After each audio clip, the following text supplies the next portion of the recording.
I don't want to have anything to do with you. Good luck to you. Good luck to your channel. Do well. Do very well. Match my numbers. Go past my numbers. Whatever the hell you want to do. Just let me be. Just let me focus on my tech. Why do you need to keep needling me, talking about me behind my back every single time you have the chance? Why, dude? Why? Haven't I paid you enough yet?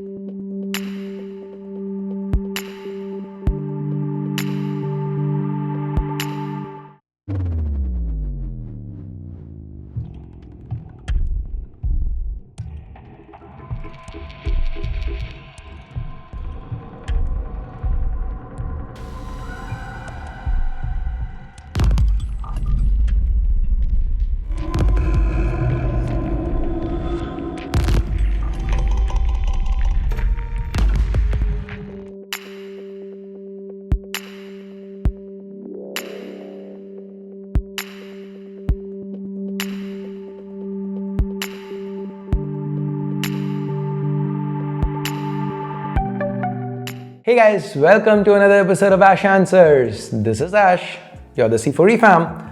We are watching C4E Tech, and Ash Answers is the show where I answer the questions that you ask on Twitter using the hashtag Ash Answers.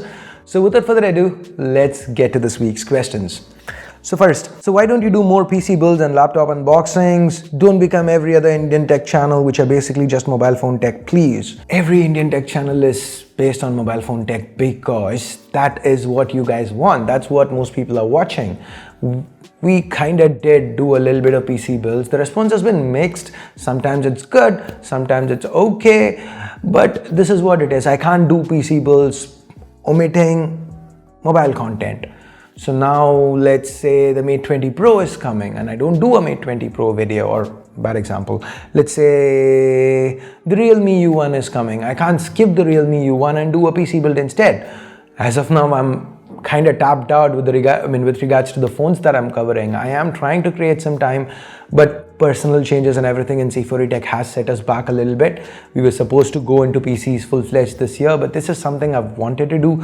It's still a passion. I'm going to try to do it, but you got to understand that the priority is going to be phones because this channel has been built on, mobile phone technology. So this will play second fiddle, but it is something that I want to do and I will try to do it. Hey bro, what's the best phone around 25,000? Poco F1 or Vivo V11 Pro? See, both are good phones. The Poco F1 has definitely the best value for money, the best price to performance ratio, but it also comes with certain quirks. Now the Vivo V11 Pro it's a good phone. It's got a 660, it's not 845. So from a chip performance standpoint, it's going to be a little weaker, but it's got newer tech, like for example, the in-display fingerprint scanner and all that. I would personally go with the Poco F1. Ads be damned, I'd go with the Poco F1 just because of the sheer price to performance it offers. But if you want something a little different, a different unique kind of bag, that in-display fingerprint scanner, here's a card to my Vivo V11 Pro review, check it out. And I guess that's it. You have a team which works together to generate some amazing content for us viewers to watch and also can be viewed in Tamil. Do you have any future plan to hire someone in your team to create a new channel in Hindi? Will that be possible anytime in the future? I don't think so, dude. I don't speak Hindi personally, and YouTube is all about that personal connection, right? I don't want to, just for the sake of making money, get somebody else, put them on camera and I'm okay. Shahrukh does some stuff in Tamil as well, and we've had people share the screen with me in English. It's okay as long as I am the one who's actually connecting with the audience, as in I'm able to understand what the audience wants, have that connect with the audience. But if we did something in Hindi, I wouldn't have that connect at all. I wouldn't know what's working for the audience, what's not working, because I don't understand the language. So which is why that's something we haven't even considered. Your favorite picture that you shot? Well, there are quite a few. My favorite would probably be, as of this time, right? It always varies from time to time. As of now, the one that is the hardest for me to shoot is on Instagram, the one where I'm at the Dubai frame. And that's like glass, and it's like, I don't know how big a drop below that. It was super scary. I don't do well with heights. I was watching this channel a little while back, Just Ridiculous or something like that. I don't remember the exact name. They basically throw stuff from really tall places, like from the top of the dam and stuff like that. And just looking at it, kind of, when they're throwing stuff from a really high place, and look at it like, oh damn, what if they fall? It's like I'm so wary, or rather, what do you say? Okay, let's call a spade, scared of heights that way. And it was really, really, really difficult for me to get on that glass. But yeah, check out Instagram for those pictures. And generally, whenever I like some picture of mine, I post it on Insta. And if you guys have any cool pictures that you shot, share it on Twitter. I mean, if I like it enough, I'd probably throw it on screen the next episode of Ash Answers. For example, now you have two phones in your hand. Both are the same spec, like chip, battery, but the software of the first phone is MIUI. The second one is completely Google's pure Android. Now both devices has the same capacity battery, like 4000 mAh, which would have better battery life. MIUI is always going to have better battery life. Now we've seen this in the last two generations. Mi 5X, Mi A1, stock Android versus MIUI, Mi 6X, Mi A2, stock Android versus MIUI. I tested both. On both instances, there was a 10% increase in battery life when it was running on MIUI. This is because MIUI tends to be super aggressive to the point where it annoys us at times with regards to throttling notifications and everything, but it is also very, very battery efficient, very battery friendly. So it would be MIUI. Have you experienced any green light flickering issue on the Mate 20 Pro? Thankfully, no. I absolutely love the Mate 20 Pro. I didn't experience any issues. My phone was really stable. Can we expect another smartphone awards video for 2K18? What do you guys think? Do you want to see another C4E awards for phones? If yes, what are the categories you'd want me to cover? So what I want you to do is go ahead, let me know the categories you'd like to see. If you want to see that video at all, in the comments below. And the one I like the most, I'm gonna pin it. So yeah, go ahead, do that, and let's see what you guys have, what kind of categories you want me to give awards for, and if a lot of you guys want it, I'd probably get it done. So yeah, there goes. Which sliding mechanism is better amongst the Mix 3 and the Magic 2? Is this the future design aspect for phones in 2019? See, there are things I like about both, things I dislike about both. I like the fact that the Mix 3, okay, which is what is here, it's a little difficult, and the cable, if you're pulling out the cable, the sliding mechanism is not going to get activated. On the Honor, on the other hand, the Type-C port is over here on top with the display and not at the bottom. So when you pull it, generally the sliding mechanism gets activated. The display comes out and then it comes. That's a little bit of an annoyance. All that said, it just feels a lot smoother with the Honor, and that weird gap that causes a difference in tap, that isn't present on the Honor. The Mix 3, it annoyed me for the first 3 days, and now I don't even notice it. So it's not a deal breaker. Both have their pros and cons. I'm gonna say forget about the sliding mechanism, see what you like more. Cameras, Mix 3 is better. Battery life, the Honor should be better. I've not yet tested it, but it's gonna boil down to stuff like that. The Mix 3 is cheaper, so there are a lot of other stuff for you to decide, or rather that goes into comparing these two phones. The slider mechanism, they have their pros and cons. Don't really get caught up in it. Neither is head and shoulders above the other one. Is this the future design aspect for phones in 2019? It might just be Lenovo with the Z5 Pro, I think, have introduced the slider in a cheaper phone, in a budget phone, right?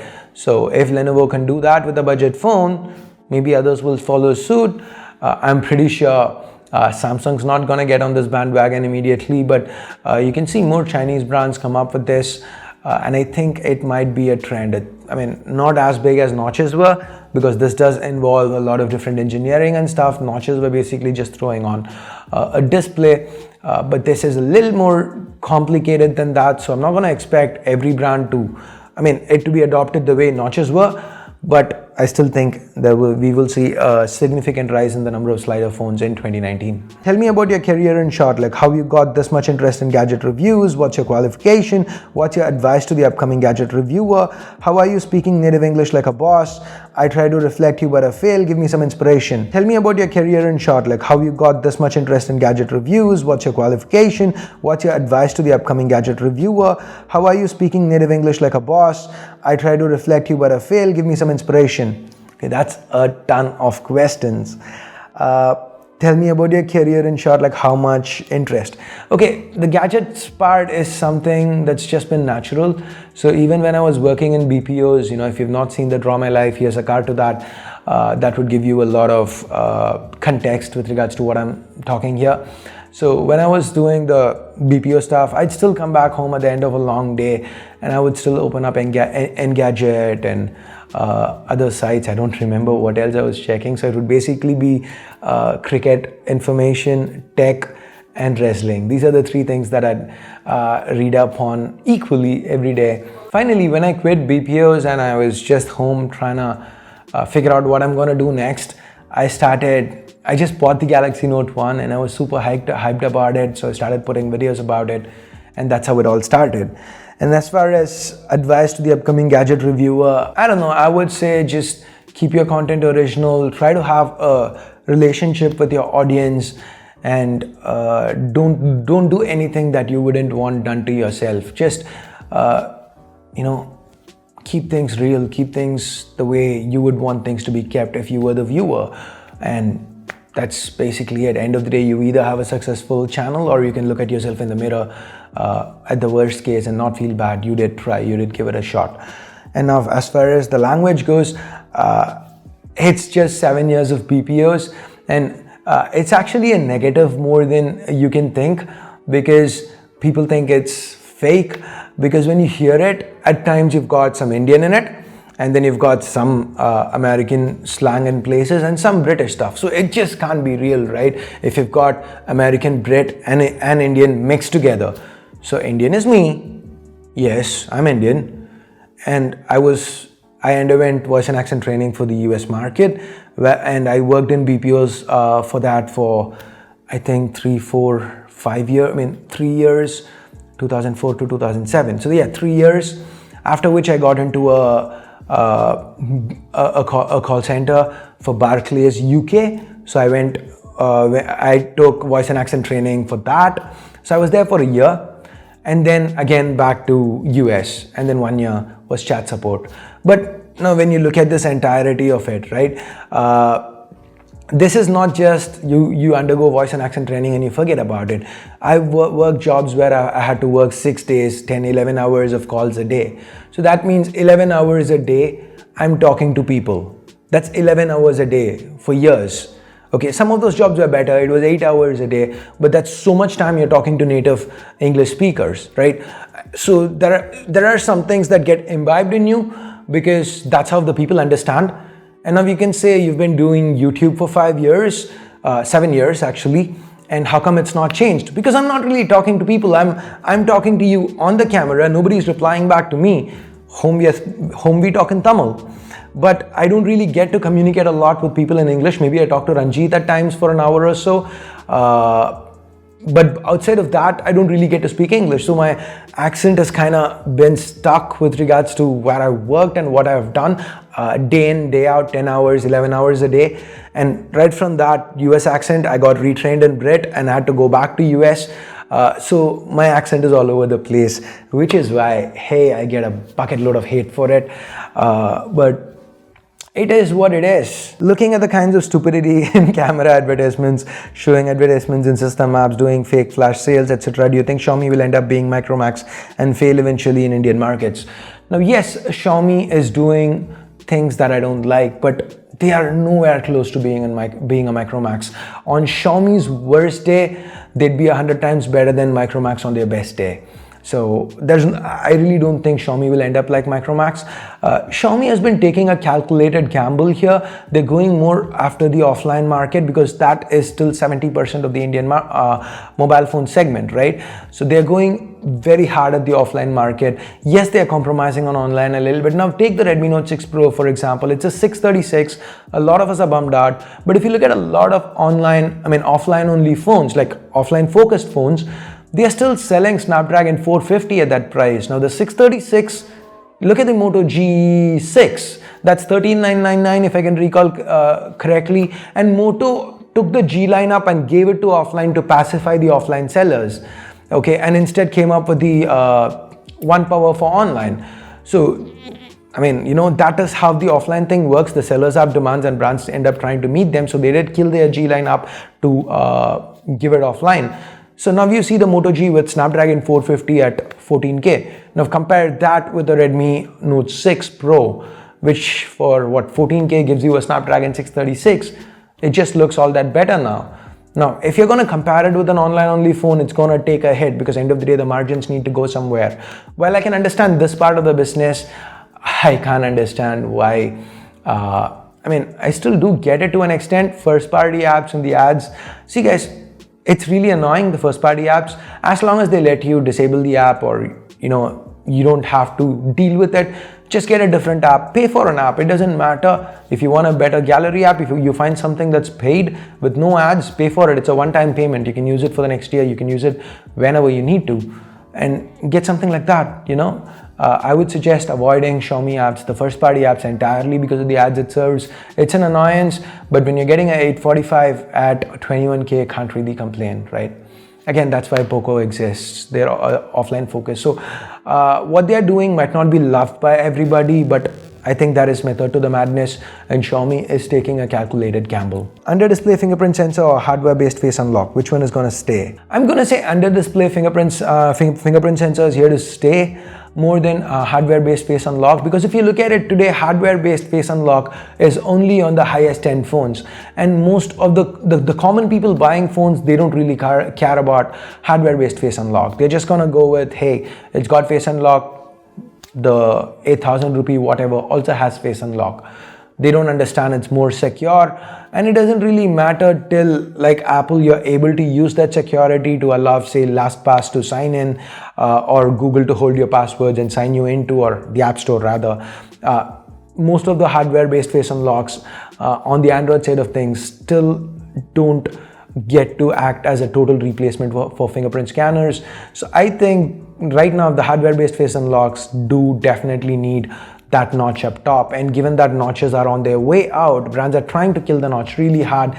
I find it really highly doubtful that hardware-based face unlock would make its way over, but I might be wrong. If everybody ends up going slider, that just opens up a lot more space and brands might start fitting in hardware-based face unlock. But personally, I believe in-display fingerprint scanners are going to be the future. We're going to see a lot more brands come up with it than hardware-based face unlock, because it's, again, like boom sound, right? You can't really market it. You can put up a picture of like a face being scanned and everything, but then again, somebody else will do the same with just front-facing cameras, and you can't really call them wrong. It just becomes a marketing thing. Like when HTC did boom sound, it was awesome, but then Lenovo comes out and says just Dolby Atmos, and people think, hey, Dolby Atmos or boom sound, what's better? But the reality is boom sound has always been a lot better than whatever Lenovo has given. I mean, I'm not talking Vibe X3. Vibe X3 was an exception. It was an amazing phone that Lenovo killed.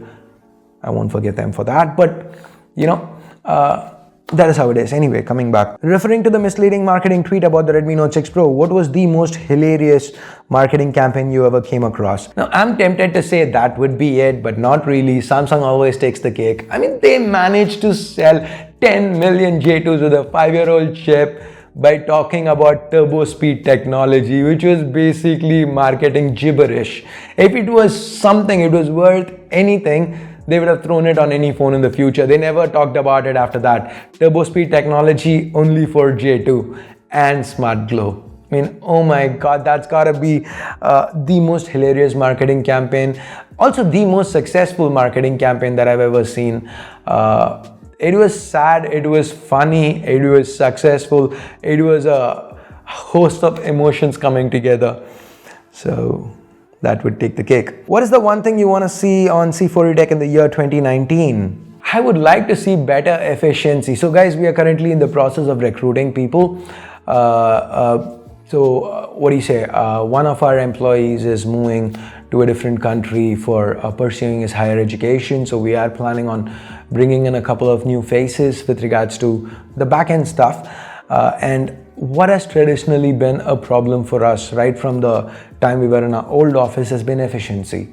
Like back in the old office, it was so bad that if someone was doing a voiceover, nobody else could even edit, because this is voiceover area. that is editing area. So if I'm doing a voiceover, if Ash Answers is being recorded and someone is editing, you're going to hear the clickety clack of the keyboards, and we don't want that in the video. So basically, even if there were 2 people editing or 3 people editing and there's 1 person voicing over and I take an hour to finish the voiceover, those 3 people lose an hour each. So that's 3 productive hours lost just because of a voiceover. So these kind of reasons is why we had efficiency issues. And now in the new place, it's better, much better. But I would still like to see a lot more efficiency for eTech, where we are able to not just give you stuff on time, but also do more PCs, laptops, and we have some special things planned. Okay, talking about that, there are 2 meetups that we're gonna do. Now, weather permitting, next week we're gonna do a meetup in Chennai, and the week after it's gonna be Kolkata.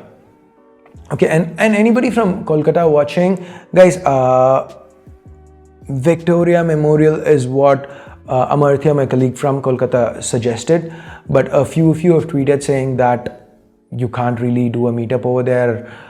There will be some kind of issues, and have suggested Eco Park instead. So here's a poll: Eco Park or Victoria Memorial, what do you choose?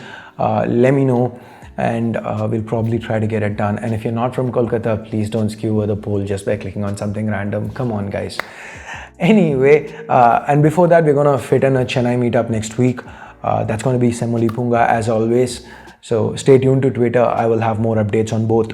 And at the Chennai meetup or the Kolkata meetup, at one of these meetups, I'm going to be making a huge announcement with regards to the future of C4 eTech. So yeah, that's going to be interesting, something worth being there for. And again, just some kind of a year and a half back at the Chennai meetup, we launched C4 eTech Tamil.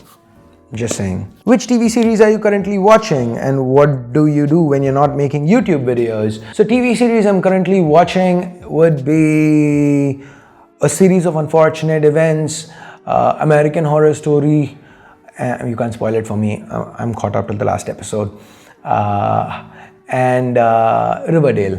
These are the 3 that I watch.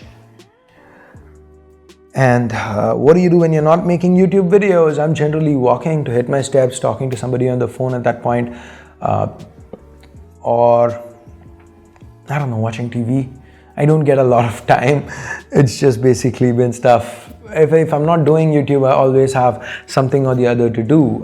Even when there was somebody else doing videos on screen, I would still have a lot of back-end stuff to take care of, whether it's approving scripts or finalizing a video or shooting B-rolls, or all those phones don't magically appear. You still have to talk to brands and talk to PR agencies, follow up on getting a tracking number. Of course, once I get a tracking number, I throw it to somebody else and it's their problem on tracking it.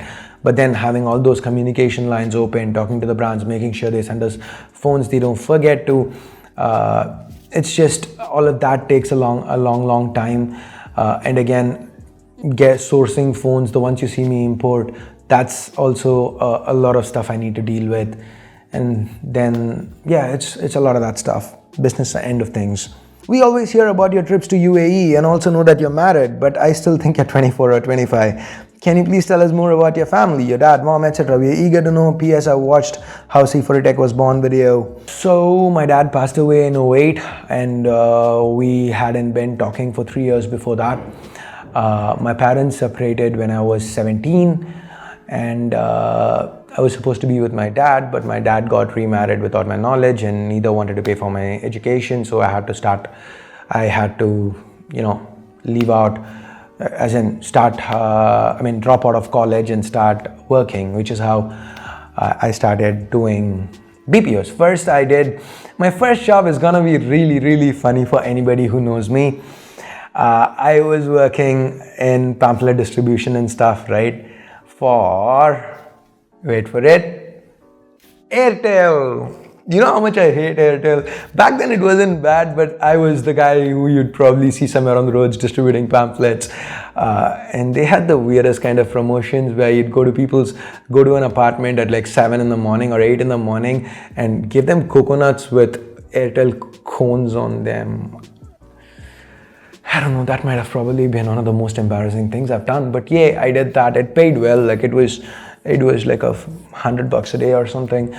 It was big money back then, and Of course, somebody rings the bell. I'm sorry, but let's continue on.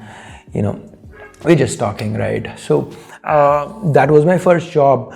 So that's that. And right now I'm in UAE because my mom's here. There are some personal things I don't want to get into, which is why I've got to be here in UAE from time to time. So since I'm working out of here, I've set up C4E Tech here. So I've got the stuff ready. I just need to totally pull out that laptop, carry it with me, go pop it on my desk in Chennai, and I'm set. I can just work right from there. Come back here, do it the same way. I've got the same keyboards in both places, so I don't have to carry it. Same mice in both places, so that I don't have to carry them. It's just the laptop, and of course the A7 is my camera, as in the one that I don't let anybody else in the team use. I just use it for shooting over here. The 1835 Sigma f1.8. That lens is that I leave it over here. It's a heavy lens, the one you see on top there. That I leave it over here. I use it for shoots over here. I don't really carry it back and forth. I'm just looking at the time. Because I'm shooting on the A7, we have a time limit where it cuts after 30 minutes. Whereas with the FS7 back in Chennai, it wouldn't do that. So what else? So dad passed away in 2008, and mom and I started getting back in touch after that, a little while after that, after I started C4E Tech a few years back. What else? I am married. I'm not 24 or 25. I would love to be that age. I'm old. I am extremely old, 31. Literally last year, my birthday, I went right up to the terrace, and it was like 12 o'clock. I turned 30 and I'm sitting with my Fitbit. I'm like, okay, I've got 4 good minutes in my life. Life's gonna end. Okay, 3 good minutes, 2 good minutes, 1 good minute. Oh, my life's over. I'm 30. That's how my birthday went out. But yeah, I'm 31 right now, so I'm old. Yeah, and I hate the fact that everybody working for me are in their early 20s. So here's the problem when you turn 30. You know how you talk about, hey, you know what, when I was in school and this movie came out, and then these guys go like, oh, what was that movie? And you're like, oh, kids, they don't get the references. It's just, it's a new feeling. As you grow old, you kind of don't as in people don't get your references around you when they're younger. It's just a process, I guess. Anyway, okay. Hey, where do you see our channel after a year? Props on saying our channel. And any plans on getting new type of contents apart from tech? Can we have a little setup tour of your makeshift setup? Good to see Ash answers back like the good old days. Setup tour, probably once I'm done setting it up. We still have a lot of stuff. Last time, if you saw it, I was doing it from the bedroom. So you had the bed in the background and everything. So this is something I've worked on. The echo has been cut out to an extent, which is why I'm able to talk this way. The entirety of the last time I was here, I couldn't talk. I could only talk this way because if I spoke any louder than this, then it would echo like crazy. It was annoying AF, but I had to deal with it. But now in this room, it's better. So there's a lot of things I'm trying to do. I'm trying to get it done, but once it's done, I'll probably do a little setup tour. New content, like I said, more laptops, more PC stuff, and there's one big surprise that I would reveal in one of those 2 meetups. How many members do you have in your C4E Tech company, C4E Tech family? Can I also join the team, and how? So, like I said, we are recruiting people. We've got a bunch of people coming in tomorrow for an interview, and we would be hiring a couple from that. So it was just basically people just mail me the resumes and they are coming in for a face-to-face, and we'd probably talk and go from there.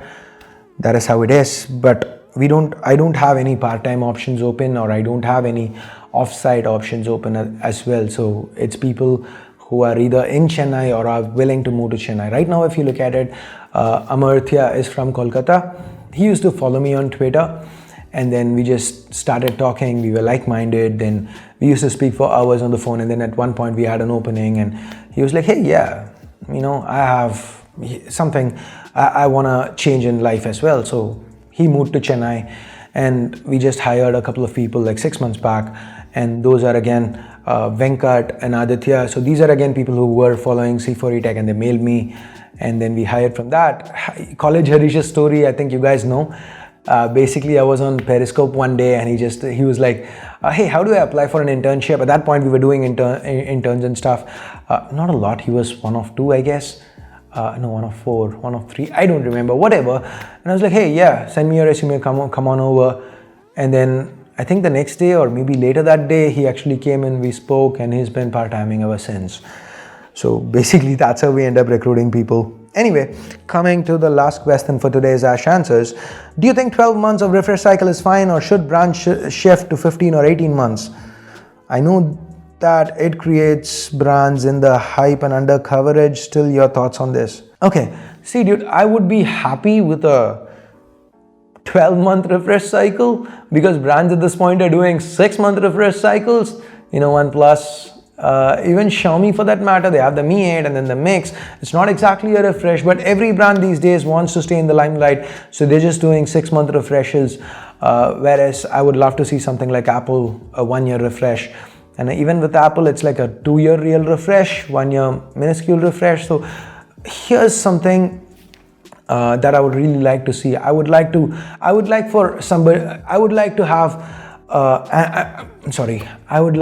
see an Android buyer have the same satisfaction as an Apple buyer.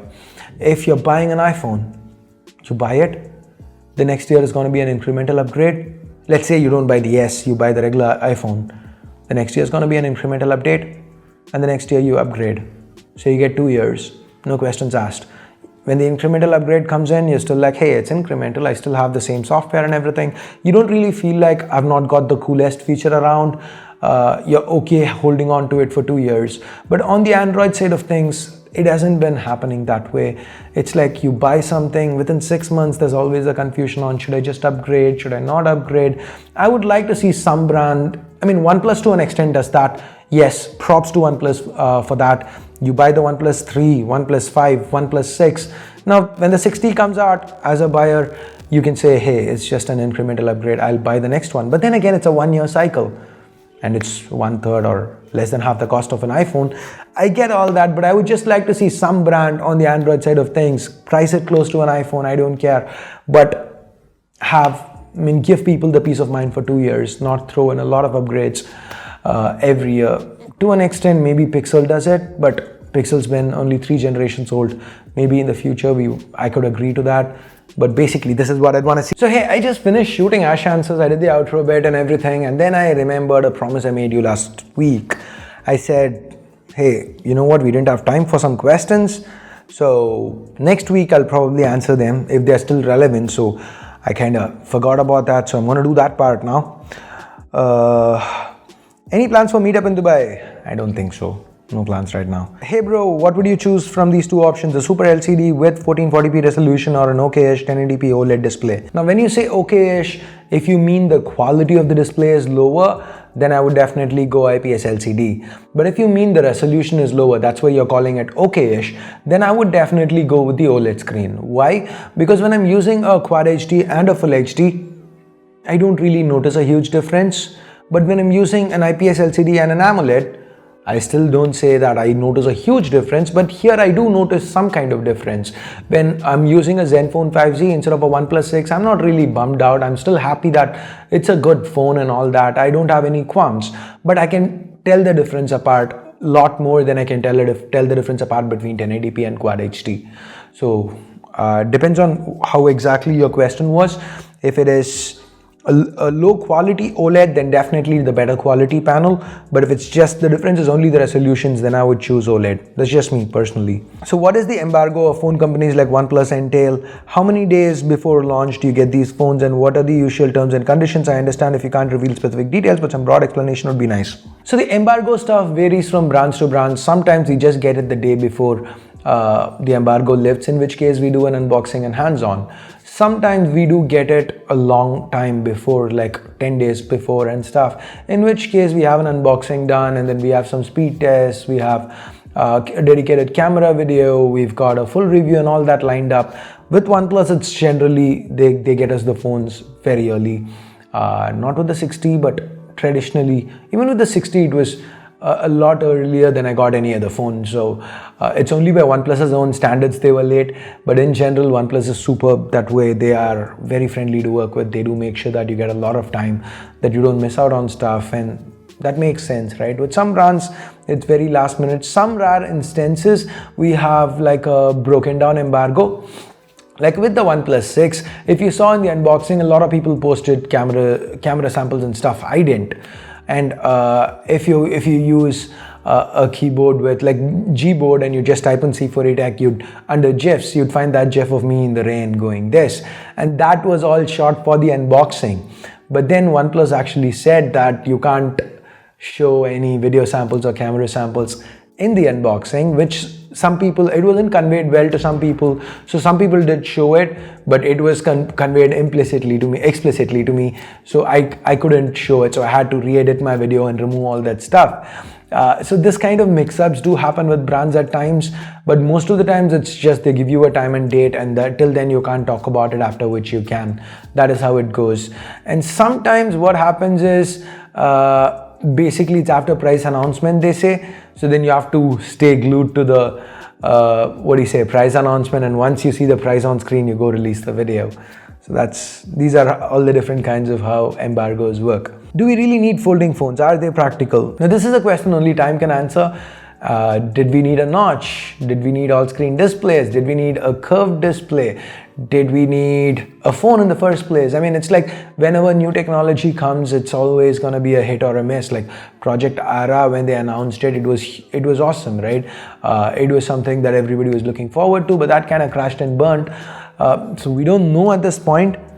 They could end up being the most practical thing. Think about it. If you have a teeny tiny phone that fits in the palm of your hand, you can probably take it and clip it onto your ear or something like that. But then if you want a bigger display, you take it, you roll it out, and then you go like, hey, okay, whatever. Or probably roll it, snap it onto your ear, and go take a call, walk, talk to people and everything. And once you're done, pull it out and okay, done. Roll it, put it in your pocket and go. Maybe that could be the future. Who knows? I have a OnePlus 5. Should I upgrade to the 60? My device is working fine. Camera and display priorities. I don't know, guys. This was last week's question, but I just did answer that. You know, how I want to see people. I mean, brands offer stuff that wouldn't push the buyers, the end consumers into upgrading too fast.